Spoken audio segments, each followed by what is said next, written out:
Tamil Nadu Bengal assembly ఎన్నికల్లో పోలింగ్లో కొత్త రికార్డులు నమోదవుతున్నాయి. పశ్చిమ బెంగాల్లో అత్యధికంగా 90% పోలింగ్ నమోదైంది. ఇక ఉత్తరాది రాష్ట్రాల్లోనే అత్యధిక పోలింగ్ శాతం. ఇటు తమిళనాడులోనూ ఓట్లు కుమ్మేశారు. సాయంత్రం 5 గంటల వరకు 82.24% పోలింగ్ నమోదైనట్లు అధికారులు వెల్లడించారు. పోలింగ్ సమయం ముగియడంతో ప్రస్తుతం క్యూ లైన్లో ఉన్న వారికి మాత్రమే ఓటు వేసేందుకు అవకాశం ఇస్తున్నారు. క్యూ లైన్లో ఉన్నవారు ఓట్లు వేశాక పూర్తి వివరాలు వెల్లడించనున్నారు. అయితే రికార్డు స్థాయిలో పోలింగ్ నమోదు కావడంతో ప్రధాన పార్టీలకు చెమటలు పడుతున్నాయి.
ఇక పోలింగ్ సమయం ముగియడంతో ప్రస్తుతం క్యూ లైన్లో ఉన్న వారికి మాత్రమే ఓటు వేసేందుకు అవకాశం ఇస్తున్నారు. క్యూ లైన్లో ఉన్నవారు ఓట్లు వేశాక పూర్తి వివరాలు వెల్లడించనున్నారు. అయితే రికార్డు స్థాయిలో పోలింగ్ నమోదు కావడంతో ప్రధాన పార్టీలకు చెమటలు పడుతున్నాయి. ఇదే అంశానికి సంబంధించి మరింత సమాచారం ఏపీ బ్యూరో చీఫ్ సలాం అందిస్తారు. గుడ్ ఈవినింగ్ సలాం, చెప్పండి అసలు అక్కడ పోలింగ్ నమోదు ఎంతవరకు అయింది, అలాగే ప్రధాన పార్టీలు చెమటలు పడుతున్నాయని మనకు వినిపిస్తుంది. అసలు అక్కడ ఏం జరుగుతోంది? Good evening Sushma. ఏదైతే తమిళనాడు, పశ్చిమ బెంగాల్ రాష్ట్రాల్లో నేడు అత్యంత కీలకమైన అసెంబ్లీ ఎన్నికల పోలింగ్ జరుగుతున్నటువంటి పరిస్థితి. అయితే ఉదయం నుండి మీరు చెప్పినట్లుగానే రికార్డు స్థాయిలో తమిళనాట మాత్రం 2021 ఎన్నికలకు భిన్నంగా కాస్త ఓటింగ్ నమోదు సాగుతుందని చెప్పుకోవచ్చు. అంటే గతం కంటే భిన్నంగా ప్రస్తుతము ఎక్కువ మంది ఓటు హక్కును తమ ఓటు హక్కును వినియోగించుకుంటున్నటువంటి పరిస్థితి ఉంది. అయితే తమిళనాడు మొత్తం ఒకే విడతలో మొత్తం స్థానాలకు పోలింగ్ జరుగుతుంది. మొత్తం 234 అసెంబ్లీ స్థానాలకు ఓటింగ్ జరుగుతున్నటువంటి పరిస్థితి. 5,73,00,000 మంది ఓటర్లు ఈ ఓటు హక్కు వినియోగించుకునేటటువంటి అవకాశం ఉంది. అయితే ఇప్పటికి మనం చూస్తే మాత్రం ఇక్కడ త్రిముఖ పోటీ నెలకొంది. అధికారంలో ఉన్నటువంటి డిఎంకే కూటమి, ఏఐఏడిఎంకే కూటమి, అదేవిధంగా నటుడు విజయ్ స్థాపించినటువంటి టీవీకే పార్టీల మధ్య గట్టి పోటీ ఉంది. మధ్యాహ్నం మీరు చూస్తే తాజాగా మనకు అందుతున్నటువంటి సమాచారం మేరకు సుమారుగా 74% పోలింగ్ నమోదైనట్లు ప్రస్తుతం మనకు అందుతున్నటువంటి సమాచారం. ఇక పశ్చిమ బెంగాల్ పరిస్థితి చూస్తే ఇక్కడ 2 విడతల్లో ఎన్నికలు జరగనున్నాయి. నేడు మొదటి విడత ఎన్నికలు జరుగుతున్నాయి. మొత్తం అసెంబ్లీ స్థానాలు 294 అయితే ఈ రోజు మాత్రం తొలి విడతగా 152 నియోజకవర్గాలకు ఎన్నికలు జరుగుతున్నటువంటి పరిస్థితి. అయితే మొత్తం 3,60,00,000 మంది ఓటర్లు ఓటు హక్కు వినియోగించుకోవాల్సి ఉంది. అయితే ఇప్పటికీ బెంగాల్లో కూడా చాలా చురుకు ఇక్కడ పోలింగ్ సరళి సాగుతుందని చెప్పుకోవచ్చు. అయితే సాయంత్రం అంటే తాజాగా మనకు అందుతున్నటువంటి సమాచారం మేరకు సాయంత్రం 5 గంటల సమయానికి 89.93% పోలింగ్ నమోదైనట్లుగా అధికారులు గుర్తించారు. అయితే మనం తాజాగా ఈ 2 చోట్ల కాస్త ఉద్రిక్తత పరిస్థితులు కూడా నెలకొన్నటువంటి పరిస్థితి. అయితే పశ్చిమ బెంగాల్, తమిళనాడు ఈ 2 రాష్ట్రాల్లో ప్రస్తుతం ఎన్నికలు జరుగుతున్న నేపథ్యంలో పోలీసులు సైతము గట్టి బందోబస్తు చేపట్టారు. పారామిలిటరీ బలగాలు ఉన్నాయి. అదేవిధంగా సిఐఎస్ఎఫ్ బలగాలు, సిఆర్పిఎఫ్ బలగాలు, ఇలా బలగాలను మోహరించారు. కానీ పశ్చిమ బెంగాల్లో మాత్రం కాస్త హింసాత్మక ఘటనలు చోటు చేసుకున్నటువంటి పరిస్థితి. ముర్షిదాబాద్ జిల్లాలోని డోమ్కల్ వంటి ప్రాంతాల్లో కొద్దిగా ఓటర్లను బెదిరించడం, దాడులు జరగడం వంటి కొన్ని హింసాత్మక ఘటనలు చోటు చేసుకున్నాయి. అయితే కేంద్ర బలగాలను మోహరించినప్పటికీ కూడా అక్కడక్కడ తృణమూల్ కాంగ్రెస్, బీజేపీ కార్యకర్తల మధ్య ఘర్షణలు ఏర్పడగా కేంద్ర బలగాలు వారిని అక్కడి నుంచి పంపించి వేసినటువంటి పరిస్థితి. అయితే అదేవిధంగా తమిళనాడులో మాత్రం పోలింగ్ దాదాపుగా ప్రశాంతంగా సాగుతుందని చెప్పుకోవచ్చు. అయితే కొన్ని చోట్ల మాత్రం ఓటర్ల జాబితాలో తమ పేరు గల్లంతు కావడంపై కొంతమంది ఓటర్లు నిరసనలు తెలిపినటువంటి పరిస్థితికి మనము ఉందని చెప్పుకోవచ్చు. అయితే ఇక్కడ మొత్తం రెండో విడత అంటే పశ్చిమ బెంగాల్లో రెండో విడత పోలింగ్ వచ్చేసి ఏప్రిల్ 29న జరగనుంది. ఈ ఫలితాలు వెల్లడి మాత్రం రెండు రాష్ట్రాలకు కలిపి మొత్తం మే 4వ తేదీన ఫలితాలు వెల్లడి కానున్నాయి. అయితే మనం ఇంకా అందుతున్నటువంటి తాజా సమాచారం మేరకు ఇక్కడ తమిళనాడులో ఇంకా పోలింగ్ కేంద్రాల్లో ఉన్నటువంటి వారు ఓటర్లు రాత్రి 8 గంటల వరకు ఓటు హక్కు వినియోగించుకునేటువంటి అవకాశం ఉంది. సేమ్ టు సేమ్ ఇదే పరిస్థితి పశ్చిమ బెంగాల్లో కూడా ఇదే తరహా పరిస్థితి ఉందని చెప్పుకోవచ్చు. ఇప్పటికే ఓటర్లు అంటే ఉదయం నుంచి తెల్లవారుజామున ప్రస్తుతం ఎండాకాలం కావడంతో ఉదయం నుండి పెద్ద ఎత్తున పోలింగ్ కేంద్రాలకు రావడంతో కాస్త ఇంకా అంటే ఇప్పుడు కూడా సాయంత్రం వేళ కూడా అంటే ఎండ ప్రభావంతో సాయంత్రం వేళ కూడా ఓటర్లు ఎక్కువ మంది పోలింగ్ కేంద్రాలకు వచ్చినటువంటి పరిస్థితి. ఈ నేపథ్యంలోనే ఓటర్లకు ఎటువంటి అసౌకర్యం కలగకుండా ఆ ఎన్నికల అధికారులు సైతం అన్ని ఏర్పాట్లు చేశారు. తమిళనాడులో సుమారుగా 4,000 మందికి పైగా అభ్యర్థులు తమ అదృష్టాన్ని పరీక్షించుకోనున్నారు. అదేవిధంగా బెంగాల్లో కూడా తొలి విడతలో 1,200 మంది బరిలో ఉన్నటువంటి పరిస్థితి. అంటే పోలింగ్ శాతం చూస్తే మాత్రం రెండు రాష్ట్రాలలో తమిళనాడులో సుమారు 76% వరకు, అదేవిధంగా పశ్చిమ బెంగాల్లో చూస్తే ఇప్పటి వరకు 89% పైగానే అంటే 90% సుమారు 90% పైగానే పోలింగ్ నమోదైనటువంటి పరిస్థితి.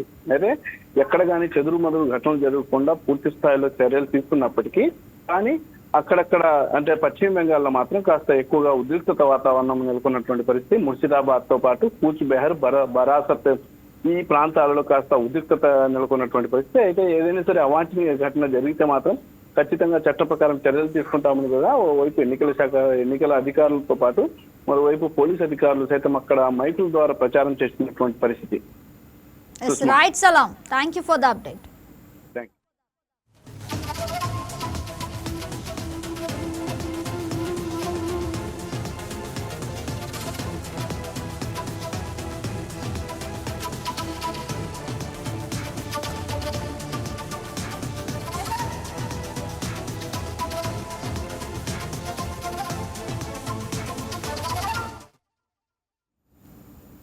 తెలంగాణ కేబినెట్ కీలక నిర్ణయం తీసుకుంది. కాళేశ్వరం జడ్జిమెంట్ పై సుప్రీంకోర్టుకు వెళ్లాలని తెలంగాణ సర్కారు నిర్ణయించింది.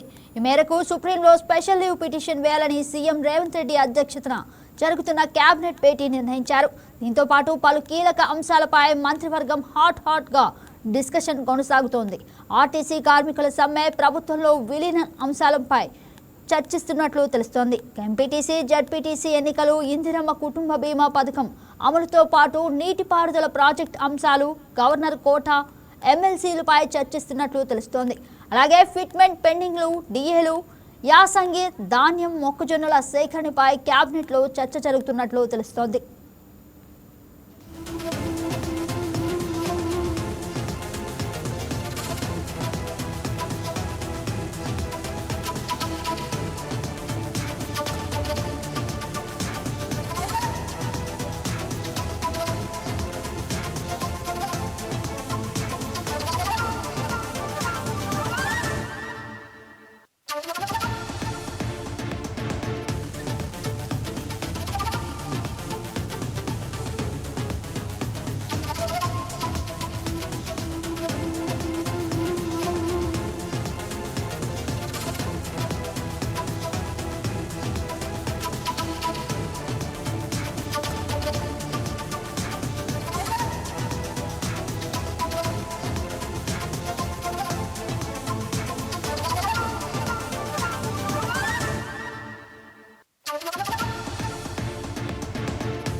తెలంగాణ రాష్ట్రం నర్సంపేటలో దారుణం జరిగింది. పెట్రోల్ పోసుకొని ఓ ఆర్టీసీ డ్రైవర్ ఆత్మహత్యాయత్నం చేశాడు. ఆర్టీసీ కార్మికుల సమస్యలు పరిష్కరించాలంటూ పెట్రోల్ పోసుకొని నిప్పంటించుకున్నాడు. వెంటనే అప్రమత్తమైన తోటి సిబ్బంది మంటలు ఆర్పి ఆసుపత్రికి తరలించారు. ఆర్టీసీ కార్మికుల సమస్యలను ప్రభుత్వం వెంటనే పరిష్కరించాలని శంకర్ గౌడ్ కోరారు.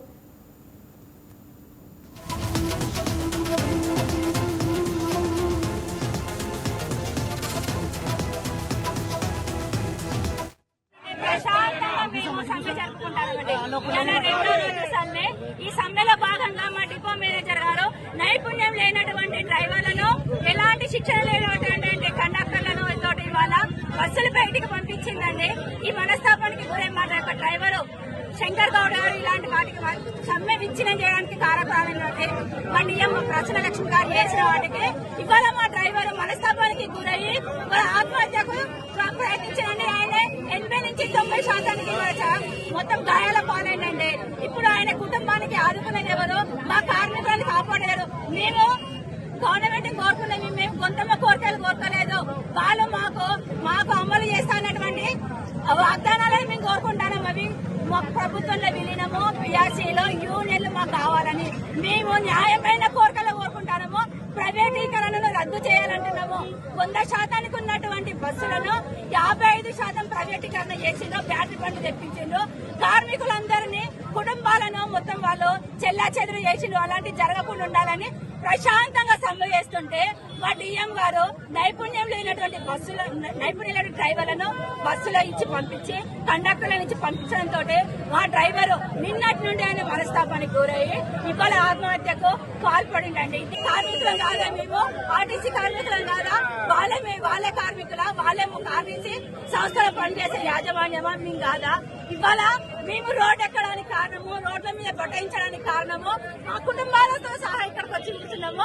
దీని అంతటికి కారణము మా డిపో మేనేజర్ ప్రసన్న లక్ష్మి గారు. ఆయన మేము ఏమంటారు మా దగ్గరికి వచ్చి మా ముందు సమాధానము చెప్పి ఎలాంటి డ్రైవర్లను మీరు పంపించిండ్రు, బస్సులు ఏ విధంగా పంపించిండ్రు ఆ ఒక్క సమాధానము ఆ డ్రైవర్ అయినటువంటి మీరు ఆత్మహత్య చేసుకున్నటువంటి డ్రైవర్ కు వాళ్ళ కుటుంబానికి బాధ్యత ఎవరు వహిస్తారు? ఆ సమాధానము మా ముందుకు వచ్చి చెప్పాలి. అప్పటిదాకా మేము ఇక్కడి నుంచి కదలమండి. ఎవరిని తీసుకొచ్చి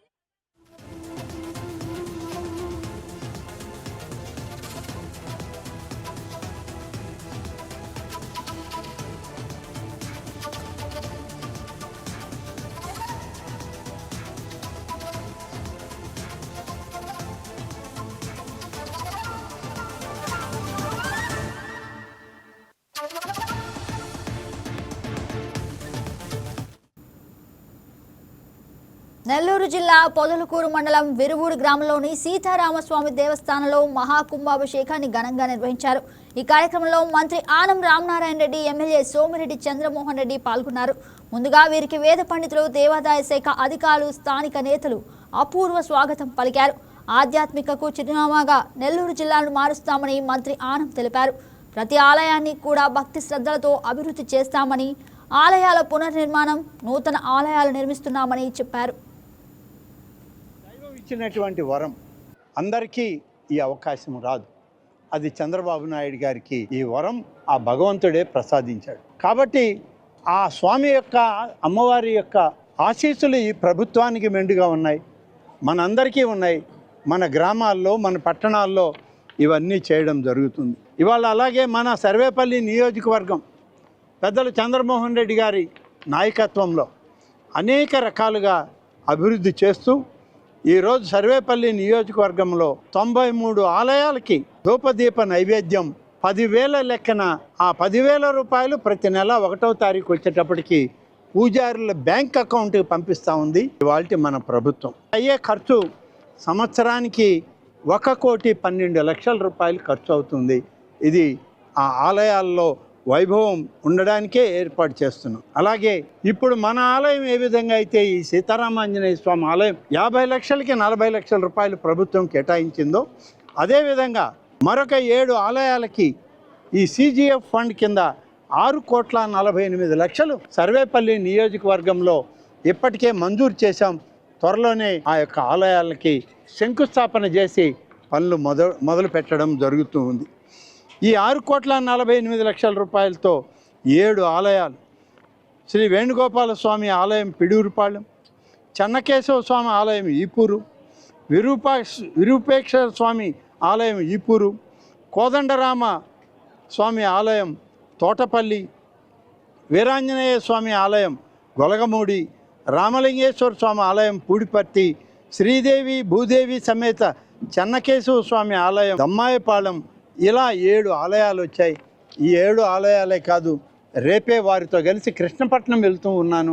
కృష్ణపట్నంలో పురాతనమైంది భగవత్ సంకల్పంతో ఏర్పడ్డటువంటి వేణుగోపాల స్వామి ఆలయం. అక్కడ మన పూర్వీకులు ఎవరో నిర్మాణం చేసిన ఆలయం. ఇవాళ దేవాదాయ శాఖ ఇంజనీర్లు కూడా అక్కడ పనిచేసేదానికి మాకు అవకాశాలు లేవు. మన దక్షిణ భారతదేశంలో ఉన్న ఆర్కియాలజీ అధికారులని, ఇంజనీర్లని మన చంద్రమోహన్ రెడ్డి గారు ఆహ్వానించారు.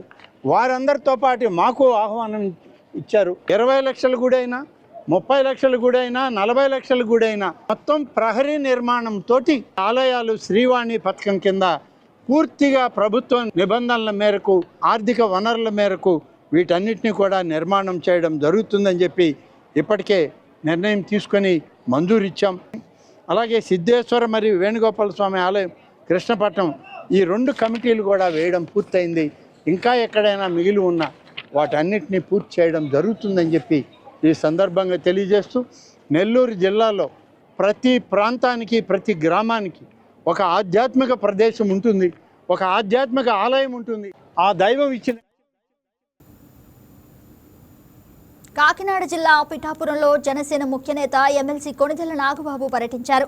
5 మ్యాన్ కమిటీ సరిగా పనిచేయట్లేదని, కాపు కార్పొరేషన్ ఏర్పాటు చేయాలని జనసేన నేతలు నాగబాబును కోరారు. కాంట్రవర్సీల గురించి మాట్లాడేందుకు నియోజకవర్గానికి రాలేదన్న నాగబాబు ప్రజా సమస్యల పరిష్కారానికి వచ్చినట్లు తెలిపారు. పవన్ ఆరోగ్యంగా ఉన్నారని, ఆందోళన అవసరం లేదని అన్నారు. ప్రజల కోసమే పవన్ కళ్యాణ్ నిరంతరం శ్రమిస్తున్నారని నాగబాబు అన్నారు.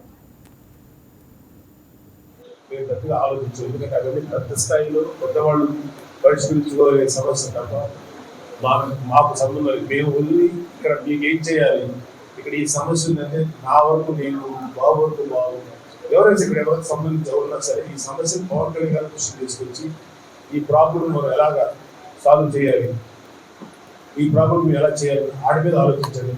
నా అధికారులతో కూడా మీరు ఇక్కడ ఎవరైతే నాయకత్వంలో ఉన్నారో, ఒక మండల స్థాయి, గ్రామ స్థాయి నాయకులు ఉన్నారో వాళ్ళందరితో కూడా కలిసి ఒక సమన్వయమైనటువంటి సమావేశం ఏర్పాటు చేస్తారు. మీరందరూ కూడా ఆ టైంకి అటెండ్ అయ్యి మీ సమస్యలు వాళ్ళ దృష్టికి తీసుకెళ్ళండి.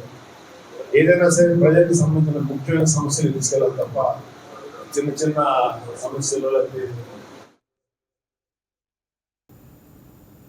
గుంటూరు జిల్లా పరిధిలో నల్లపాడు సీఐ వంశీధర్ తీరుపై జనసేన రాష్ట్ర కార్యదర్శి బోనబోయిన శ్రీనివాస్ యాదవ్ తీవ్ర ఆగ్రహం వ్యక్తం చేశారు. గుంటూరు ఇన్నర్ రింగ్ రోడ్లో ఈ నెల 19న కృష్ణ చైతన్య ఆసుపత్రిపై దుండగులు దాడి చేస్తుంటే అడ్డుకోకుండా ఉదాసీనంగా వ్యవహరించారన్నారు. పోలీసులకు 10 లక్షలు ఇచ్చాం, మమ్మల్ని ఎవడూ ఆపలేడంటూ దుండగులు బహిరంగ హెచ్చరించారన్నారు. వెంటిలేటర్లు, మానిటర్లను లారీలో తరలిస్తుంటే అడ్డుకోవడంలో సీఐ విఫలమయ్యారన్నారు. ఫిర్యాదు చేసినా కేసు నమోదు చేయకుండా జాప్యం చేస్తున్నారని ఆరోపించారు. ప్రభుత్వ ఉద్యోగిగా ఉండి సివిల్ సెటిల్మెంట్లు ఎలా చేస్తారని ప్రశ్నించారు.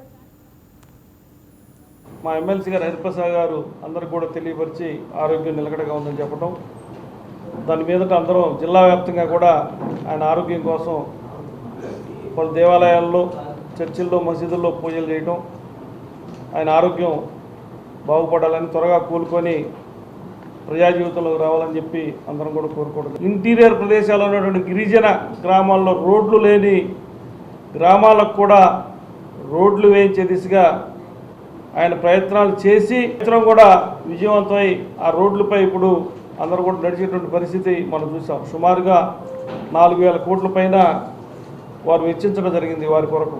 ఎక్కడా కూడా ఏ ప్రభుత్వం ఇప్పటివరకు కూడా చేయనటువంటి విధంగా ప్రతి పంచాయతీలో నీరు కానివ్వండి, రోడ్లు కానివ్వండి, చెరువులు బాగు చేయడం కానివ్వండి, ముందస్తు చర్యలో భాగంగా చెరువులను పూడికి లేత కొట్టి తీయడం కూడా జరిగింది. హాస్పిటల్ అనేదాన్ని 19వ తారీఖు అర్ధరాత్రి కొంతమంది వచ్చి పూర్తిగా పగలగొట్టి సుమారుగా 1 కోటి రూపాయలు 80 లక్షల రూపాయలటువంటి సామాను ధ్వంసం చేసి 2 లారీల్లో సామాన్లు ఎత్తుకెళ్ళారు. ఇది జరిగేటప్పుడు సంబంధిత నల్లపాడు సిఐ గారు అక్కడే తిరుగుతూ ఉన్నారంట. కనీసం హాస్పిటల్ దగ్గర రావడం కానివ్వండి, దౌర్జన్యం చేసేవారు రావడం కానివ్వండి, దౌర్జన్యం చేసేవారు ఇద్దరు పట్టిస్తే ఎస్ఐ గారు వస్తే వాళ్ళని పోలీస్ స్టేషన్ తీసుకెళ్ళి వెంటనే పంపించేయడం జరిగింది. అర్ధరాత్రి 11:30 జరిగితే వీళ్ళు కార్యక్రమం అంతా అయిపోయిన తర్వాత 2 గంటలు 3 గంటలు కంప్లైంట్ చేస్తే మరుసటి రోజు ఎస్పీ గారికి కంప్లైంట్ చేసిందా కూడా వీళ్ళు ఎఫ్ఐఆర్ కట్టలేదు. ఆ వచ్చినటువంటి వాళ్ళు ఒకటే చెప్తా ఉన్నారట, సిఐ గారికి మనం 10 లక్షల రూపాయలు ఇచ్చా, ఇబ్బంది లేదు, మన ఇష్టం వచ్చినట్టు చేసుకోవచ్చు అని చెప్తా ఉంటాం.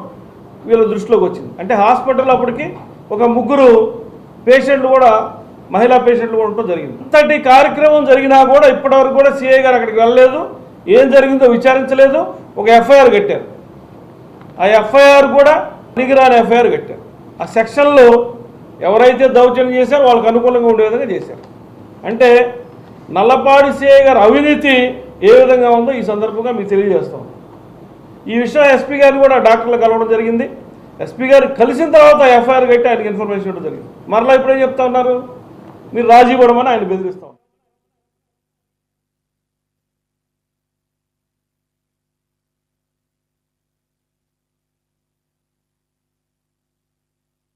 పశ్చిమ గోదావరి జిల్లా తాడేపల్లిగూడెంలో రోడ్డు ప్రమాదాల నివారణకు బ్లాక్ స్పాట్లను గుర్తించి తగు చర్యలు చేపట్టినట్లు ఎస్పీ ఆద్నా నయీం ఆస్మి తెలిపారు. తాడేపల్లిగూడెం మండలం పెద్ద తాడేపల్లి అలంపురం జాతీయ రహదారి కూడలను రెవెన్యూ రవాణా శాఖ అధికారులతో కలిసి ఆయన పరిశీలించారు.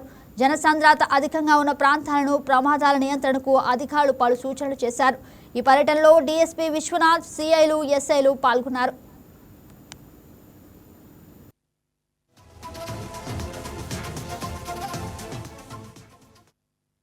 జిల్లాలో బ్లాక్ స్పాట్స్ చూడడానికి నేను స్వయంగా వచ్చారు. దాంతోపాటు పోలీస్ డిపార్ట్మెంట్, అందరు departments, highway, motor vehicles, transport అన్ని డిపార్ట్మెంట్తో కలిసి జాయింట్ ఇన్స్పెక్షన్ చేసేస్తున్నాము. ఇక్కడ కూడా ఈ ఊర్లో కూడా చాలా పెద్ద పాపులేషన్ ఉంది. అటు సైడ్కి యాక్సిడెంట్స్ రిపోర్ట్ అవుతున్నాయి. దానికి ఎట్లా సమాధానం చేస్తూ ఎట్లా తగ్గుతాము యాక్సిడెంట్కి ఒక పూర్తిగా విచారం చేసి మన ఏడీ రోడ్ సేఫ్టీ గారు, డీజీ సార్ గారు, మన కలెక్టర్ గారితో పెట్టేసి ఒక హోలిస్టిక్ మేజర్లో ఎట్లా యాక్సిడెంట్ తగ్గుతాము ఫ్యూచర్ రాబోయే రోజుల్లో that we are looking.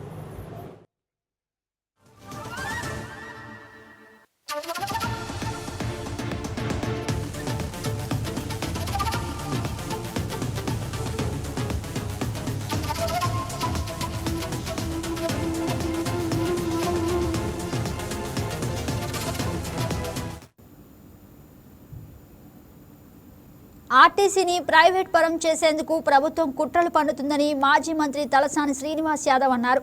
Raniganj depot వద్ద ఆర్టీసీ ఉద్యోగులు ధర్నాలో పాల్గొని సమ్మెకు మద్దతు ప్రకటించారు. కాంగ్రెస్ పార్టీ ఎన్నికల మేనిఫెస్టోలో పెట్టిన హామీలనే ఆర్టీసీ ఉద్యోగులు అమలు చేయాలని కోరుతున్నారని మాజీ మంత్రి అన్నారు. సురక్షితమైన ప్రయాణానికి ఆర్టీసీకి ప్రత్యేక గుర్తింపు ఉందన్నారు. 92 సంవత్సరాల ఘన చరిత్ర కలిగిన ఆర్టీసీ మనుగడకు ప్రభుత్వం ముప్పు తలపెడుతుందని ఆరోపించారు. దగ్గర 92-94 సంవత్సరాల నుంచి ప్రజలకు, పేద వర్గాలకు, రైతులకు విశేషమైనటువంటి సేవలు అందిస్తున్నటువంటి వ్యవస్థ. తెలంగాణ ఉద్యమంలో తెలంగాణ రాష్ట్ర సాధన కోసం కేసీఆర్ గారి పిలుపు మేరకు పరిగీసి నిలబడింది కూడా ఆర్టీసీ ఉద్యోగులు, కార్మికులు. అంటే ఆ రోజు ఒక తెలంగాణ రాష్ట్రాన్ని సాధించడంలో ఉద్యోగస్తుల తర్వాత కీలక భూమిక పోషించింది కూడా ఆర్టీసీ. ఈ రోజు ఆర్టీసీకి రాష్ట్ర వ్యాప్తంగా డిపోలు కానివ్వండి, రెండోది డ్రైవర్లు, మరి కండక్టర్లు కానివ్వండి, టెక్నికల్ స్టాఫ్ కానివ్వండి, డిపోలలో పనిచేసే వాళ్ళు కానివ్వండి, మరి ఇది ఒక వ్యవస్థ కింద ఉండడమే కాకుండా ఆ రోజు కేసీఆర్ గారి నాయకత్వంలో కేబినెట్ లో ఒక నిర్ణయం తీసుకొని వీళ్ళకు ఉద్యోగ భద్రత ఇవ్వాలి, ఆర్టీసీ మరి నష్టాల్లో నడుస్తున్నటువంటి సంస్థ అని ప్రతి సంవత్సరం 1000 కోట్ల రూపాయలు ఇచ్చి ఆర్టీసీని ముందుకు తీసుకెళ్లడం జరిగింది. ఆ తర్వాత ప్రభుత్వంలో విలీనం చేసి వీళ్ళని ప్రభుత్వ ఉద్యోగులుగా ట్రీట్ చేయాలని ఆ రోజు కేబినెట్ నిర్ణయం చేసి ఆ తర్వాత మరి ప్రభుత్వం గవర్నర్ గారికి పంపించడం జరిగింది. ఈ ప్రభుత్వం వచ్చిన తర్వాత ఎలక్షన్లలో మేనిఫెస్టోలో వీళ్ళకి అనేకమైనటువంటి అలవిగానటువంటి హామీలన్నీ ఇచ్చి ఈ రోజు వాళ్ళ ఉద్యోగ భద్రత విషయంలో విలీనం చేయాలనే ప్రధానమైనటువంటి ఆల్రెడీ గత ప్రభుత్వమే కేబినెట్ లో క్లియర్ చేసింది. ఇంప్లిమెంట్ చేయమంటే ఇంప్లిమెంట్ చేయనిక శాతం కాదు. రెండోది వాళ్ళ ఉద్యోగాల జీతాలు పెంచాలంటే అది శాతం కాదు. రెండోది డిపోలు ప్రైవేట్ వాళ్ళకి ఇస్తుంది. 4 డిపోలు ఇప్పటికే ప్రైవేట్ వాళ్ళకి ఇచ్చారు. అంటే ఆర్టీసీ ఆస్తిని ప్రైవేట్ వాళ్ళకి ఇచ్చేటువంటి ఎవడప్ప జాగిరని చెప్పి మీరు చేస్తూ. రెండోది ఎలక్ట్రికల్ వెహికల్ అనేది ఆర్టీసీ ఉద్యోగులకు, ఆర్టీసీ డ్రైవర్లకు నడిపే రాదా, కండక్టర్లుగా పనిచేయనికే రాదా? తెలంగాణ రాష్ట్రం సాధించుకుంది వేరే వాళ్ళకి డిపోలు ఇవ్వడానికి, వేరే రాష్ట్రాలలో వాళ్ళకు ఉద్యోగాలు ఇవ్వడానిక?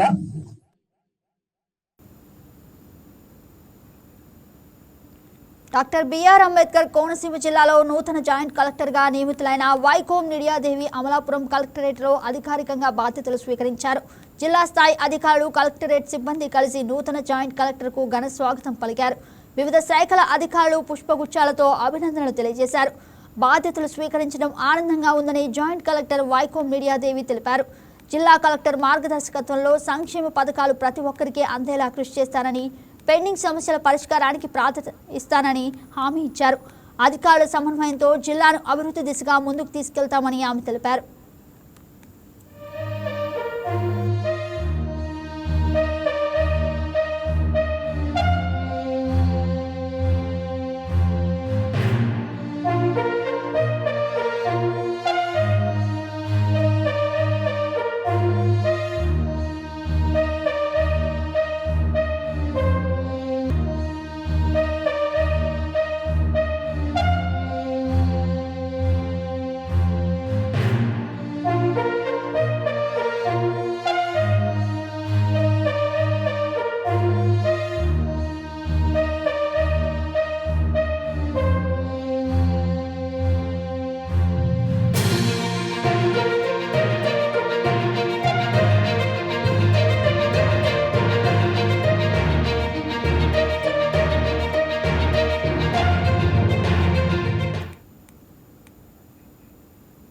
ప్రభుత్వ ఆసుపత్రిలో లక్షల రూపాయల ప్రజాధనంతో నిర్మించిన ఆక్సిజన్ ప్లాంట్ అక్కడకు రాకుండా పోతుంది.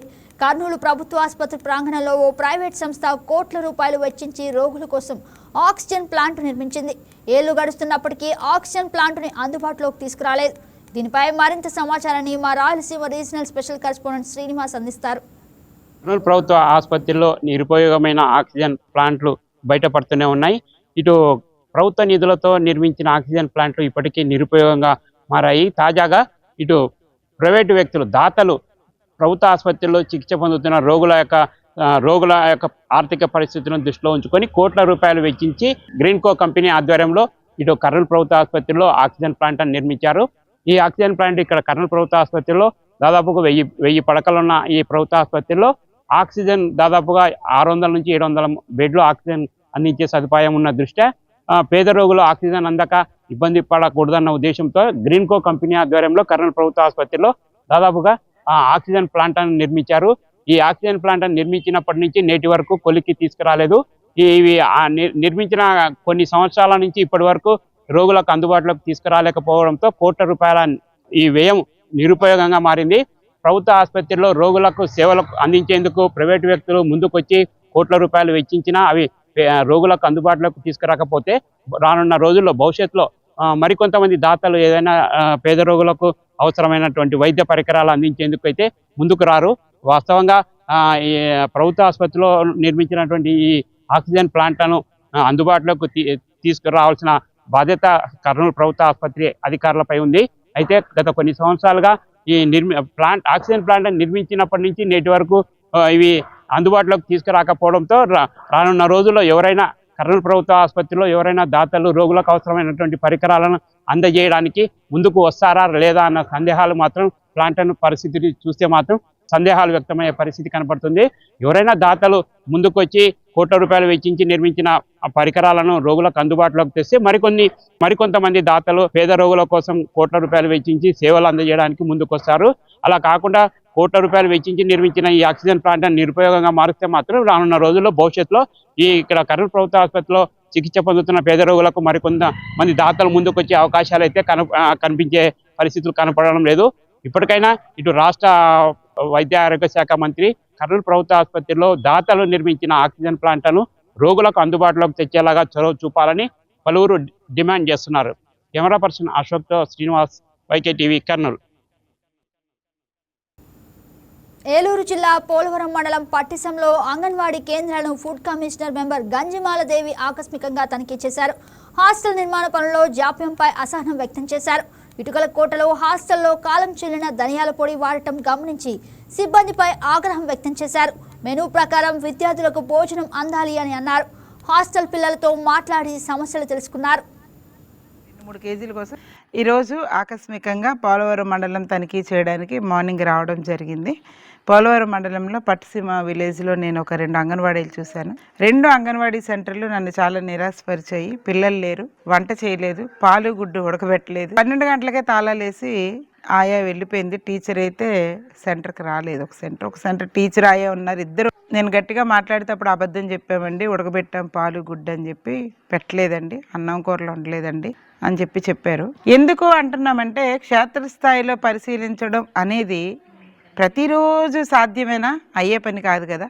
ఎవరు ఉద్యోగ ధర్మం వాళ్ళు సక్రమంగా నెరవేరిస్తే పేదవాళ్ళ పిల్లలకి న్యాయం జరుగుతుందనే తపన ప్రతి ఒక్క ఎంప్లాయీకి ఉండాలి. ఆ అంగన్వాడీ టీచర్లు ఇద్దరు నన్ను నిరాశపరిచిన కారణం చేత నేను వాళ్ళ సిడిపిఓకి పీడీ గారికి కాల్ చేయడం జరిగింది యాక్షన్ తీసుకోమని. తర్వాత స్కూల్స్ చూసామండి. ఒక హై స్కూల్, ఒక ప్రైమరీ స్కూల్ చూసాం. బాగుంది, పిల్లలు బాగా తింటున్నారు. కొంచెం మెనూ డీవియేట్ అయ్యింది. అంటే ఈరోజు వండవలసిన కూర వేరేది వండారు, అది చెప్పడం జరిగింది. ఇంకోసారి సరి చేసుకోమని చెప్పాం.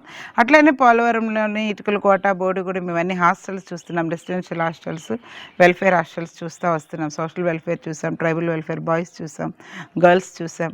హాస్టల్స్లో కూడా ఈరోజు లాస్ట్ డే కాబట్టి అందరూ పంపించే హడావుడిలో ఉండొచ్చు, కానీ పిల్లలకి ఈరోజు కూడా మెనూ డివేట్ అవ్వకూడదు అనేది మా కాన్సెప్ట్. పోలవరం సోషల్ వెల్ఫేర్ హాస్టల్లో అడిగితే ఈరోజు పాలు ఇవ్వలేదు, నిన్నటి నుంచి పిల్లలకి ఎగ్ లేదు, ఫ్రూట్ లేదు, స్టోర్ రూమ్లో మాకు ఒక పండు కనిపించలేదు, ఒక కూరగాయ కనిపించలేదు. ఇవన్నీ కూడా చూడడానికి చిన్న చిన్న విషయాలు అనుకోవచ్చు, కానీ ఆ రోజు పిల్లోడికి అందాల్సింది అందలేదు అనేది మాకు చాలా కోపాన్ని, బాధని తెప్పించే విషయం. ఇందాక ఒక హాస్టల్కి వెళ్ళాం, అక్కడ అంతే. రేపు డేట్ వేసి ఈరోజు పిల్లల్ని పంపించేశారు. నేను పై అధికారులకి తెలియజేయడం జరిగింది. మాతో సహకరిస్తున్న మరి స్కూల్, హాస్టల్స్, అలాగే అంగన్వాడీకి సంబంధించిన, సివిల్ సప్లైకి సంబంధించిన వాళ్ళ స్టాఫ్ అందరికీ కూడా నా కృతజ్ఞతలు. ఎంతో ఖర్చుతో కూడిన పని అయినప్పటికీ పిల్లలకు పెట్టే విషయంలో వెనకాడకుండా ప్రభుత్వం ముందుకొచ్చి కష్టపడి ఖర్చు పెడుతున్నప్పుడు దానిని జాగ్రత్తగా చూసుకొని ఎక్స్పైరీ డేట్లు చూడకుండా వాడేస్తే పిల్లలకి ఏమైనా జరిగితే ఇటుపక్కన ఖర్చు తప్పదు, తర్వాత ఏమైనా జరిగితే ప్రజల నుంచి వచ్చే నింద తప్పదు ప్రభుత్వానికి. కాబట్టి ప్రభుత్వానికి నింద తెప్పించే పనులు ఏ ఉద్యోగస్తులు చేస్తామన్నా ఆ నిర్లక్ష్యాన్ని మేము సహించాం. పిల్లలకి పెట్టే ఫుడ్ విషయంలో మేము మెనూ డీవియేట్ సహించాం, అలాగే క్వాలిటీ మెయింటైన్ చేయకపోయినా మేము డీవియేషన్ సహించాం, క్వాంటిటీ పెట్టకపోయినా మేము డీవియేషన్ సహించాం. ఇన్ని రకాలుగా మా ఫుడ్ కమిషన్ స్టేట్ అంతా తిరుగుతూ ఉంది. అందులో భాగంగా ఆల్ ఆఫ్ సడన్ ఈరోజు పోలవరం మండలం ట్రాఫిక్ రూల్స్ ప్రతి ఒక్కరూ పాటించాలంటూ బాపట్లలో హెల్మెట్ అవగాహన ర్యాలీ నిర్వహించారు. ఈ ర్యాలీలో ఎమ్మెల్యే వేగ్నేశ్ నరేంద్ర వర్మ, కలెక్టర్ వినోద్ కుమార్ పాల్గొన్నారు. జనసేన పార్టీ నాయకుడు విన్న కోట సురేష్ 181 మంది జర్నలిస్టులకు హెల్మెట్లు అందజేశారు. ద్విచక్ర వాహనదారులు తప్పనిసరిగా హెల్మెట్ ధరించాలని ఎమ్మెల్యే వేగస్ తెలిపారు. ఎక్కువగా ప్రయాణాలు చేసే ఉద్యోగులు, ముఖ్యంగా మీడియా, ప్రెస్ సిబ్బంది తప్పనిసరిగా హెల్మెట్ ధరించాలి అన్నారు. పడుకోవాలి. ఎందుకంటే ఈ మధ్య కాలంలోనే జస్ట్ చిన్న యాక్సిడెంట్ రోడ్డు మీద తగిలి ప్రాణాలు కోల్పోతారు. అదే టైంలో ఈ ప్రాంత ప్రజాప్రతినిధిగా అసెంబ్లీలో no helmet, no petrol, helmet, no fuel Uttar Pradesh లో ఆల్రెడీ స్టార్ట్ చేశారు ఈ రూల్. మన ఆంధ్రప్రదేశ్ లో కూడా దీన్ని తీసుకురావాలని మాట్లాడతాం. తద్వారా మన ఆర్టీఓ, బ్రేక్ ఇన్స్పెక్టర్లు, అలాగే పోలీస్ డిపార్ట్మెంట్, మన ఎస్పీ గారి ఆధ్వర్యంలో ట్రయల్ బేస్ గా మనం శిరో రక్ష ప్రాణ రక్ష అంటూ ఒక కార్యక్రమాన్ని శ్రీకారం చుట్టి తప్పనిసరిగా హెల్మెట్ వాడాలి అనే ఒక చట్టాన్ని ముందుకు తీసుకొచ్చి అమలు చేసే విధంగా, తద్వారా పరంగా ఉద్యోగస్తులు కానీ, విలేకరులు కానీ, తద్వారా పబ్లిక్ కి మనం వెళ్లే విధంగా ఇప్పుడు ఈ కార్యక్రమం బాపట్లో చేస్తున్నాం. ఏ ఒక్క ప్రాణం కూడా పోకూడదు అనే ఒక లైన్ తీసుకుని ఆ లైన్ లో రవాణా శాఖ, పోలీస్ శాఖ మరియు రెవెన్యూ శాఖలతో పాటు అన్ని డిపార్ట్మెంట్లు, అలాగే ఈరోజు విలేకరులు కూడా ఈ కార్యక్రమంలో పాల్పంచుకున్నారు. ఈరోజు బాపట్ల జిల్లా ప్రెస్ క్లబ్ ఆధ్వర్యంలో స్థానిక కలెక్టరేట్ లో ప్రాంగణం నందు మన జర్నలిస్ట్ మిత్రులందరికీ కూడా ఈ మధ్యకాలంలో యాక్సిడెంట్లు ఎక్కువ జరుగుతూ ఉన్న తరుణంలో మన మిత్రులందరికీ కూడా హెల్మెట్స్ ఇవ్వాలనే ఒక సదుద్దేశంతో ఓ దాతని మనం అడగటం జరిగింది. వారి పేరు వినకోట సురేష్. వారు అడిగిన వెంటనే స్పందించి మీ సభ్యులు ఎంతమంది అని అడిగితే 181 మంది ఉన్నారని చెప్పడం, వారి వెంటనే దానికి కావాల్సినటువంటి ఏర్పాట్లు నేను చేస్తానని ఆయన ముందుకు రావటం, దాంతో మన సురేష్ గారు, మన కార్యదర్శి సురేష్ గారు, అనిల్ గారు, మన వాసు గారు, బండిరెడ్డి గోపి గారు, బొగ్గవరపు శివ గారు, మిగిలిన మిత్రులు అందరి యొక్క సువర్ణరాజు మిత్రులందరి యొక్క సహాయ సహకారాలతో ఈరోజు ఈ హెల్మెట్ కార్యక్రమం పెట్టడం జరిగింది.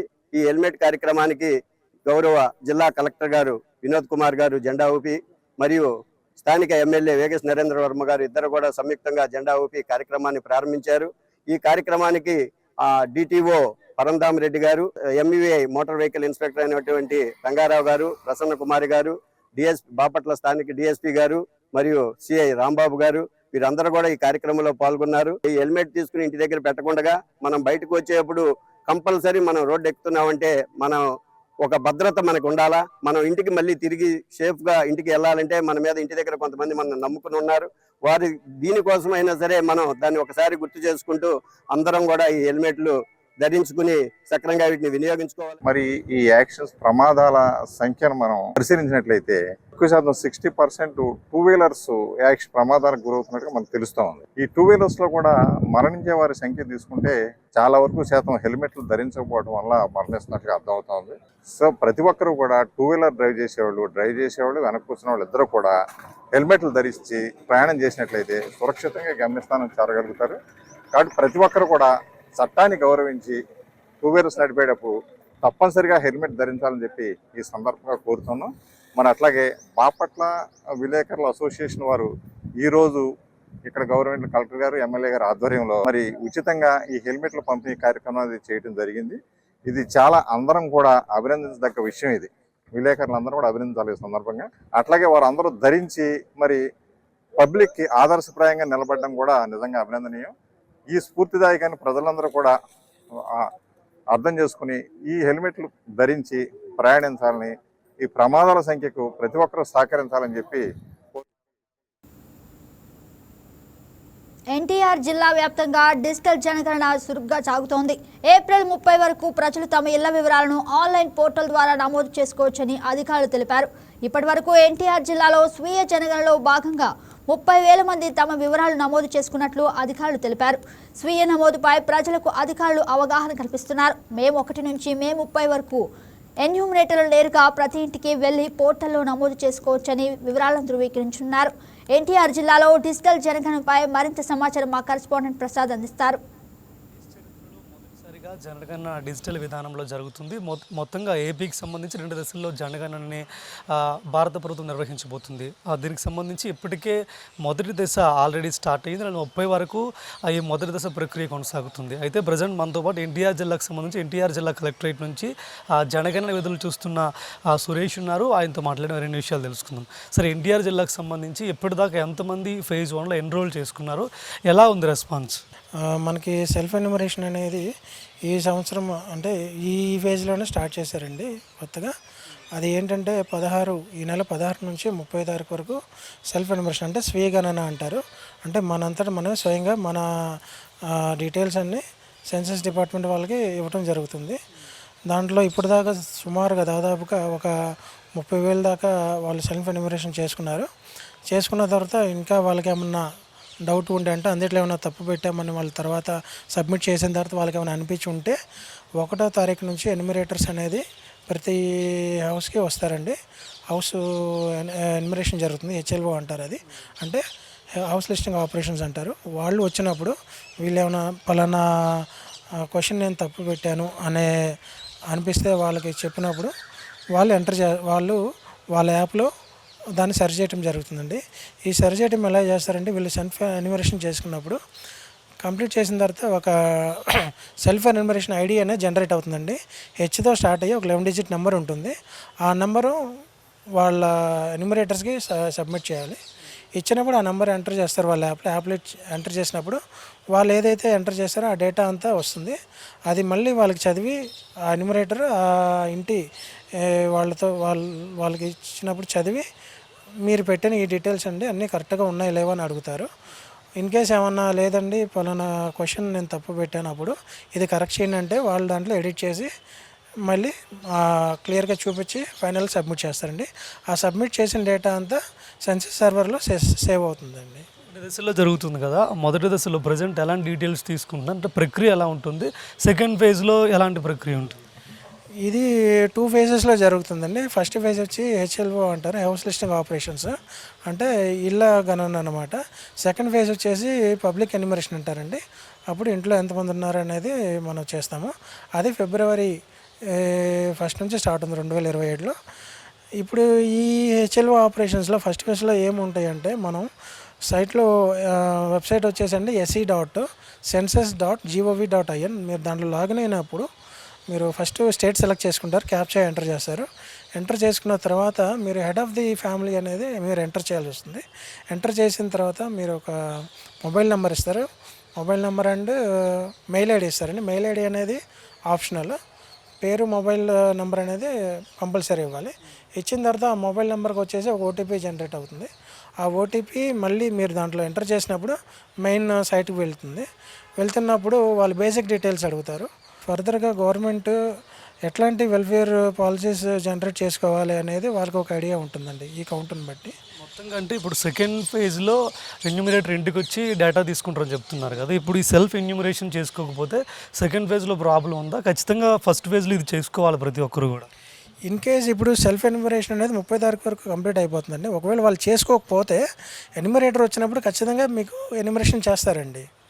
ఇన్ కేస్ మనం ఎప్పుడైనా మర్చిపోయినప్పుడు, ఏమన్నా ప్రాబ్లం వచ్చి ఆగిపోయినప్పుడు, మాకు కుదరలేదన్న టైం వరకు అవ్వలేదన్నప్పుడు ఆ ఎన్యూమరేటర్ ఎవరైతే ఉన్నారో వాళ్ళు వచ్చి ఖచ్చితంగా మీకు ఫస్ట్ ఫేజ్ ఎన్యూమరేషన్ అనేది ఖచ్చితంగా చేస్తారండి. ఆ చేస్తేనే అది ఆ డేటా సెకండ్ ఫేజ్కి మనకు కనెక్టివిటీ ఉంటుంది. సో ఆ ప్రాబ్లం ఏమి ఉండదు. అందరూ కంపల్సరీ ఎన్యూమరేషన్ చేసుకోవాలండి. ఇది అందుకనే రూరల్ ఏరియాస్లో కొంచెం త్వరగా అవుతుందనేది ఈ సెల్ఫ్ ఎన్యూమరేషన్ పెట్టారు. రూరల్ అండ్ అర్బన్ ఏరియాస్లో కొన్ని రిమోట్ ఏరియాస్లో కొన్ని కారణాల వల్ల అవి జరగదు. కాబట్టి ఆ ఎన్యూమరేటర్ ఎవరైతే ఉన్నారో ఆ ఏరియాకి సంబంధించిన ఎన్యూమరేటర్ ఖచ్చితంగా ఆ ఇంటికి వెళ్ళి ఎన్యూమరేషన్ చేస్తారండి కంపల్సరీ. అది సో మిస్ అయ్యే ఛాన్స్ అనేది లేదు. సో అది పరిస్థితి. ప్రజెంట్ జనగణనలో భాగంగా ఫేజ్ 1లో ఇళ్ల గణన చేస్తున్నారు. ఇంటికి సంబంధించిన పూర్తి డీటెయిల్స్ అన్నీ కూడా 33 క్వశ్చన్లతో సంబంధించి ఒక 34 క్వశ్చన్లతో సంబంధించి ఒక క్వశ్చనర్ ఉంటుంది. దాన్ని అన్నింటిని కూడా ఫిల్ చేసి కంప్లీట్ చేసుకోవాలి. ఇన్ కేసు ఎవరైనా దీన్ని కంప్లీట్ చేసుకోకపోతే మే నెలకు సంబంధించి ఎన్యూమరేటర్ నేరుగా ఇంటికే వస్తారు. వాళ్ళకి డీటెయిల్స్ అన్నీ చెప్తే కూడా వాళ్ళు కూడా వాటిని ఎంటర్ చేసే అవకాశం ఉంటుంది. ఇన్ కేసు ఫేజ్ 1లో మనం డేటా తప్పుగా ఎంటర్ చేసినా ఎన్యూమరేటర్ ఇంటికి వచ్చినప్పుడు దాన్ని కరెక్ట్ చేసుకునే అవకాశం కూడా ఎన్నికల జనగణనకు సంబంధించిన డిపార్ట్మెంట్ కల్పించిందని కూడా చెప్తున్నారు. ఇది పరిస్థితి. వీడియో జర్నలిస్ట్ సురేష్తో ప్రసాద్ ఆకుల, విజయవాడ. అంబేద్కర్ కోనసీమ జిల్లాలో పర్యాటక ప్రాంతాల అభివృద్ధిపై ప్రభుత్వం దృష్టి సారించింది. పర్యాటకానికి అనువైన ప్రాంతాలను పరిశీలించి వాటి అభివృద్ధి కోసం రాష్ట్ర ప్రభుత్వానికి కలెక్టర్ నివేదిక అందజేసినట్లు టూరిజం ఆఫీసర్ అన్వర్ హుస్సేన్ తెలిపారు. టెంపుల్ టూరిజంతో పాటు చారిత్రక కట్టడాలు, హస్తకళలు, బీచ్ టూరిజానికి ప్రభుత్వం దశలవారీగా చర్యలు తీసుకుందని అన్నారు.